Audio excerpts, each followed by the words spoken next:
Hello, this is Blue Star Saber here once again with another chapter of One Piece Review, chapter 1044, Warriors of Liberation.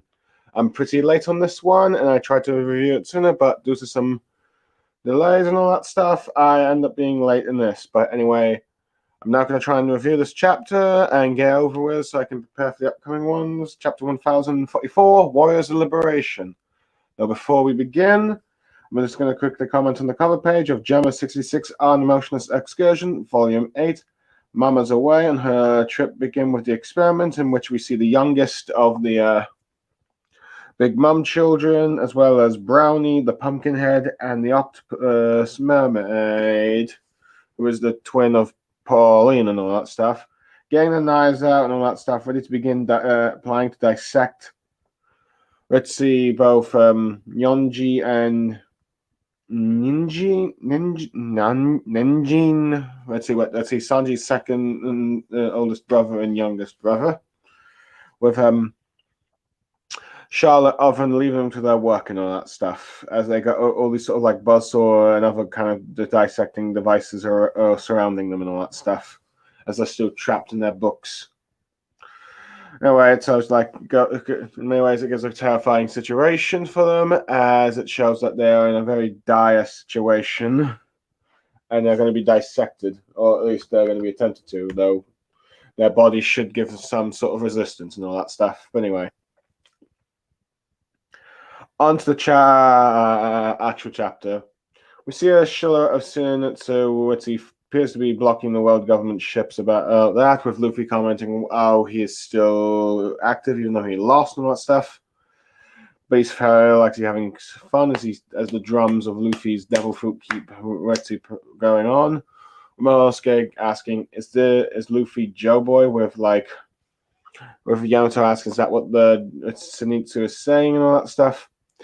As we cut to like the pleasure hall left Brown Tower, with Sanji waking up and all that stuff, hearing Luffy's voice, and in the performance floor we see that Kid, Law, and Old Man Hio have heard Straw Hat's voice, as well as Marco, who tells Nami and Tama that he's still breathing, and they're crying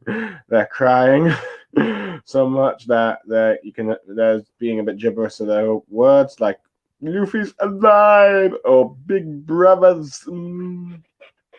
But anyway, cutting to like the sacred Merging Hall, power of Pangu Castle, which appears to be where the Fire Elders live. With one of them commenting about how we lost an elite agent and made Kaido angry, asking what the point was. With one of them going like about how what if they told you like the potential future would make us beg for this outcome, with like apparently, as it's always better to eliminate dangerous fire abilities and all that stuff. As the balded Ritzy White Cloak one, the one that was talking is the one with the curly hairs in the back before, ends up saying how in every era the government's tried to acquire the gum fruit, but it's never exceeded for 800 years. As the long sort of bearded mustache one ended up going like, so the devil fruit was deliberately trying to escape their grasp, as it might be the case, as they comment that the gum fruit is actually a zonin fruit and contain a will of their own, and this particular fruit has the name of a god. The other name of the gum fruit is the Sonin type human fruit, the mythical type model, Nika. As we hear Luffy, as we see a shot of Luffy jumping, and it appears to be like the form of the Nika god that was mentioned during the Jinbe versus Who's Who fight, him laughing, jumping on the moon. As it reveals that possessing the body with rubber properties and fighting whichever way he fancies brings smiles onto the faces of people, the warrior of liberation, also known as Nika the Sun God. As apparently awakening his wobbly body greater physical strength and freedom, it said in all of the world, there is no more power ridiculous. As we cut to the treasury second floor of Omishima, where let's see, Orochi is pleading with Hero to spare her because, you know, she loved her and all that stuff. And tries to say, oh, I was being used by Kodo. Blame him and let's just escape together. With Hero mocking him. Let's see. Let's see about how he's kicked the dirt as every samurai that's ever owed him a debt. Why should she listen now? Given the fact that her own father held the promise to him about dancing for like a fool for 5 years and all that stuff. Never once even explaining to his own family. And not to mention how her father kept this word about how he believed the day would come when you and Kaido would leave after 5 years or something. And even stood with you for the boardings if you let him go and all that stuff. And even though, despite all the lies, his face never faded and all that stuff. Let's see. Even though, you bought all that, shoulder, given how Orochi took the country hostage and all that stuff, despite the suffering he took. With her thinking back to when she was a child, asking her father, why does he make a fool out of everyone? Let's see, and everyone saying mean stuff about him, which he doesn't worry about because he has Hiro and everyone else around him. With her agreeing happy afterwards, saying we'll be together forever afterwards. With then Orochi trying to plead that, oh, Oroden's a great samurai. I see that now. Let's see. You trying to plead that, okay, he'll try and remember his father, try and honor her father. However, she removes the mask, showing her anger and tears, and she proclaims herself to be Koseki Hori and tells him to hold his tongue, which scares Orochi. With her going on about how she's never shamed her father's name, and says Orochi was never shogun even to a single day. Insults him for like all the evil he's done and all that stuff. With Orochi trying to plead that heck, revenge isn't the way and all that stuff. And killing won't make him any easier to beat Kaido with the flame that Kanjiro's created, coming to Orochi, going like, Lord Orochi, I have failed. With him realizing that it's Kanjiro, telling him that he is filming his spent anyway, but tells this little flame that he thinks is, I believe, Kanjiro, that or could be Kanjiro. I'm confused at that point, but yeah. But anyway, ends up trying to say take out Hiyori and burn her to death and all that stuff. As there'll be now a new play about the failure of a woman's revenge 20 years and all that stuff. And about how it'll be a tragic, tale about how the death of Odin's daughter and all that stuff. Let's see. However, the flame continues to go towards Lord Orochi, either because, possibly due to how weak it is. With him saying not to come over here as he ends up touching Orochi and he starts burning and all that stuff. As Hiro says, the dawn is sure to come. With Orochi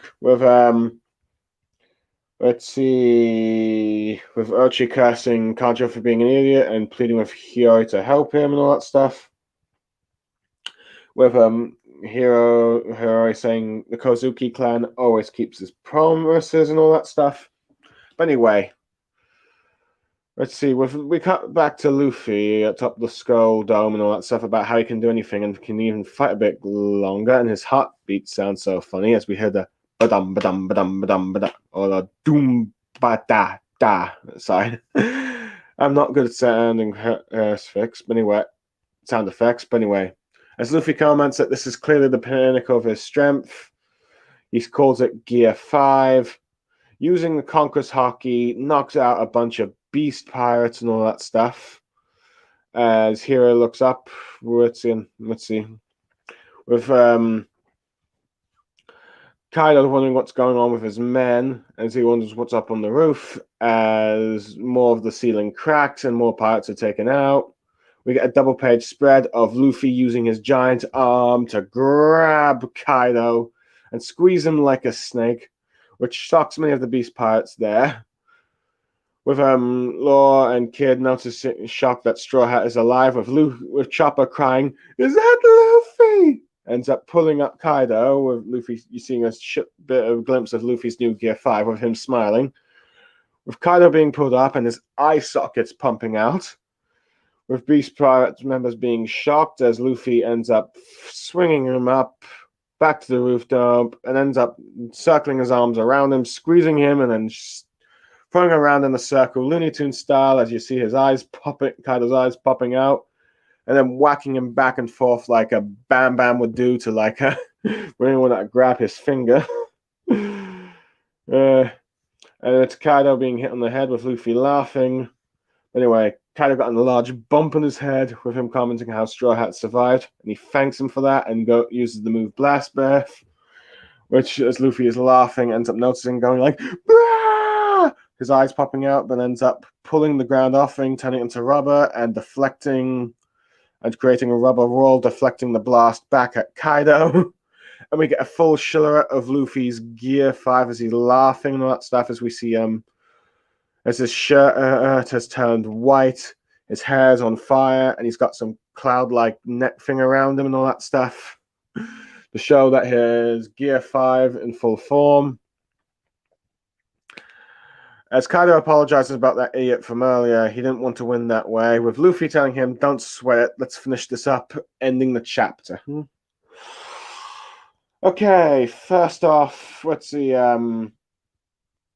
interesting, let's see, I just have to admit, I do like how we see everyone's kind of reactions to like a Luffy coming back to life, particularly like Momosuke is confused by what Zenitsu's saying about how Luffy is Joe Boy. I'm so puzzled, is that really what Zenitsu is saying? Let's see. Sanji seems to have been awakened by Luffy, the sound of Luffy's awakening and all that stuff. That it's finally nice to see him back up. So it looks like Sanji's going to do something next, but you can see he's a bit all bandaged up by the woman he saved earlier and all that stuff. Anyway, I do like how the more or strong fellows with like the Conqueror's Haki, or very strong individuals such as Kid Law and Old Man Hio, I've noticed that wait, it's Luffy's thing, and Marco, of course, telling Nami, and let's see, Tama live, and I just like how they're two crying together. It's like, Luffy's alive! Just so relieved that he's alive, and it's the same with Chopper when he cries and all that stuff. So, yeah, that's that. But anyway, then to the next bit, we let's see, Orochi being I like how Orochi's trying to like the desperate cow that he is tries to plead with Hio that please spare me, and all that stuff, like how he loved her and just let's get away and all that stuff. It was Kaido. Let's see. She's not buying any of it, given how all the promises of people that owe debts to him and all that stuff, and all the promises made to Samurai, including his own father. Let's see, you know, that stuff, how he tricked them and all that stuff, given how his father endured all that pain and misery for 5 years, humiliation, and all on the promise that him and Kaido would, you know, leave. So he endured being a fool, and she supported him no matter what, because, let's see, Odin said, because he has her and everyone else.